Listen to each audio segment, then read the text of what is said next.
Hello everyone to all my virgins and simps. It's your boy, the God Gamer himself, Harriet, and it's Friday. And you know what that means? It's now time for another bold review dito sa Fridays with BMX only on Harriet. And today we are going to take a look at the latest BMX movie, the remake or 2026 rendition of Segs Drive. This is a remake of the 2002 classic that was starring Katya Santos and Maui Taylor, the Batista and John Cena of the Viva Hot Babes era, respectively. And now, ang gumagampanan sa nila is arguably the two exhilarating, uh, probably the future franchises that will carry the name of the BMX platform in months to come, Apple Celso and the BMX Premium Crush, Angel Castro.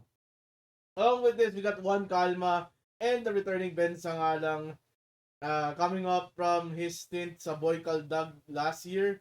So he's back now with his awful tattoo sa likod. Kung nanay niya yun, sorry, ayun. So bago pa natin review ng Sex Drive, paki-like na lang po ang video, subscribe to the channel, hit that bell icon for more of your bold review. This was Fridays with BMX only on Harriet. And yes, we are tackling the story of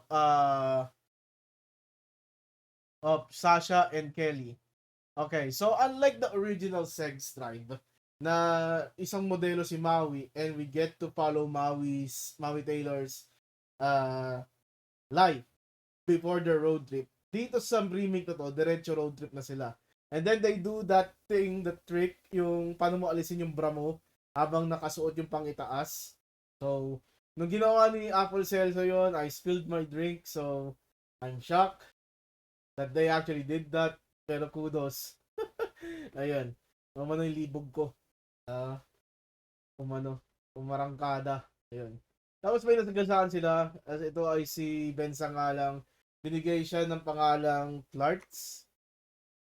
Clarks. Ayun. So, si Apple dito, siya yung gumagampanan na Katya role. Si Angel Castro yung gumagampanan na Maui Taylor role. Okay? So, si Katya yung more liberated. So, yun yung role ni Apple dito. And si ano naman, si Maui Taylor, yung more conservative. She is a virgin. At ito si Angel Castro dito. So, di pa siya na ano yung kipay niya. Hindi pa nabubuksan. Napupunit yung kipay. I still got 44 minutes till the big GTA reveal. So I'm just going to make this review very very quick. I'll try it only on 8 to 9 minutes or 8 to 10 minutes at most. Okay. So what we have here is what's the character of Kelly being suspected of cards as a serial killer. Okay? At ito rin yung suspectya ni Sasha. Pero si Kelly medyo light at siya yung nag-take in dito kay Carts. And itong si Sasha yung medyo masuspetsa na serial killer itong si Carts. Although, the whole point of the movie is nahuhulog yung loob ni Sasha kay Carts habang nawawala yung grasp ng friendship ni Kelly kay Sasha. Okay. To the point na si Sasha may tiwala kay Carts at si Kelly na yung naghihinala na si Carts ay isang serial killer. Yun yung thrill dito. So, is Carts a serial killer? No. But they do have a criminal here. At ang criminal dito ay si Juan Calma. Si Claude Sarmiento. Yung sa Mobile Legends. Say hello to my partner, Dexter! So, si Claude. So, he showed up as a repairman. And in the behind the scenes, siya yung sumasabotahe sa dalawang babae na to in order for them to stay at the resort and to earn their trust. So in short, si Claude yung impostor. Okay? And we didn't know that right away. Of course, it's going to be subject to the like it's gonna be a bait.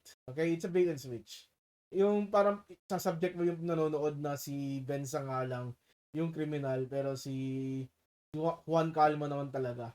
Which is odd kasi that only works if marami kayo. And since Sex Drive only focuses on 4 people, it's obvious na ang dating si Benz yung hindi kriminal at siya yung pinagsuspetsahan at si Juan Calma yung stalker. Okay. So nawawala yung gamit ni Kelly dito. Nawawala yung bra niya. Nawawala yung bra ni Sasha, nawawala yung charger ni Kelly kasi yung stalker ay sinisinghot yun at tinatago sa isang lugar. Oo. At ang pinagsususpecha nila, ang stalker ay itong si serial killer, si Kurtz. Pero yun nga, nahulog yung loob ni Angel Castro dito kay Ben Sangalang at nakipagtalig sila sa pool habang nanonood si Apple Celso.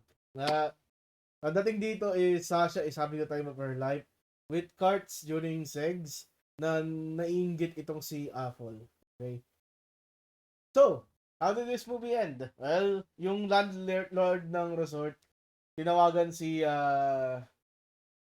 Kelly, knowing that may stalker nga dito, sinubject sa truth serum itong si Kurtz, pero hindi pumapalag yung truth serum, naging mas horny pa siya. He became horny mode dito kina Apple at kina Angel. At, yun nga, nung tumawag yung landlord, nawala ng wifi, so tensions are high, and they have to blow it up kay Kurtz. And dumating si Claude, okay, he went blazing trail on Kurtz at inuntog niya sa ulo. Remember, may amnesia itong si Kurtz. So, hinampas ng wrench ni Claude itong si Kurtz at tinakas niya yung dalawa. Little do we know na si Kurtz ay isang pulis. Rene ata yung pangalan at ang hinahabol niya ay si Claude Sarmiento.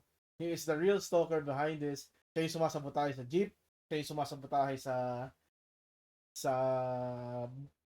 wifi, sa bra, at sa charger, at nakipag-threesome siya kina Apple at kina Angel. And then, nung nag-hit na yung climax, warning shot! Pow! Pow! Diyan yung kay Jimmy Uso. And that's the ending of Sex Drive. So, we leave it as it is. Did Claude kill off Angel and Apple? No. Kasi, the narrator sa radyo, ang style daw ni Claude sa pagpatay sa mga biktima niya ay pananaksak. So, it's most likely that the police have caught on off-screen at binaril itong si Claude on the spot. Siya yung nabaril. And that's the canon ending that I like to think. It's not kasi na may baril si Claude. It's more like it's not his style. Ang style niya daw is after doing climax, after niya laplapin, after niya biyakin ang kipay, sasaksakin niya yung at hindi babarilin. So, the only logic left is that the police caught on, shoot the warning shot, and then Claude is arrested, and maybe Kelly and Sasha are arrested as well for assaulting an officer. So, is this faithful to the original Sex Drive? No. Because the original Sex Drive, it's more drive than sex. Ang punto dito is nag-road trip si Maui Taylor sa iba't ibang lugar sa bansa kasama ang amnesiac na si Wendell Ramos in order to find the sexual identity ni Maui Taylor. Okay?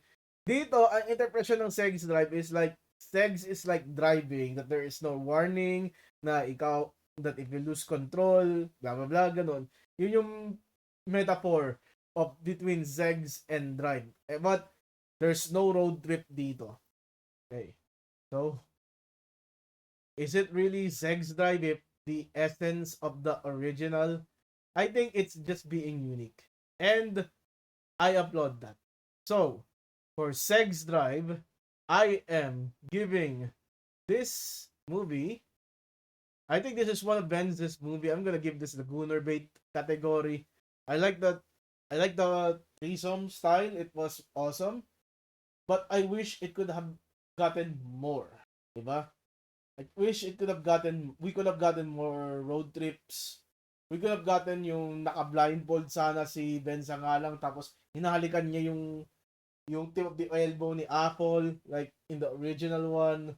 I would like to see that Apple got jealous more. Kasi yung nangyari dun, si Katya, selos na selos sa nangyari relasyon ni Maui sa ni Wendell nun, that she decides to step in as the liberated one and make it a couple. So, sana yung naging ganun yung punto dito sa Sex Drive. But it's a good movie. It's just, I think the original one is better. By the way, there is already a Sex Drive remake that is much more faithful than this one. And it's called Sweet Release. Okay? Yun yung kay Atasca at kay Jessa Garcia. Yeah, Sweet Release is more faithful to the original Sex Drive than this remake. Who would have thunk it? Okay? That is my review of the Sex Drive remake. Thank you for watching. Goodbye. Peace.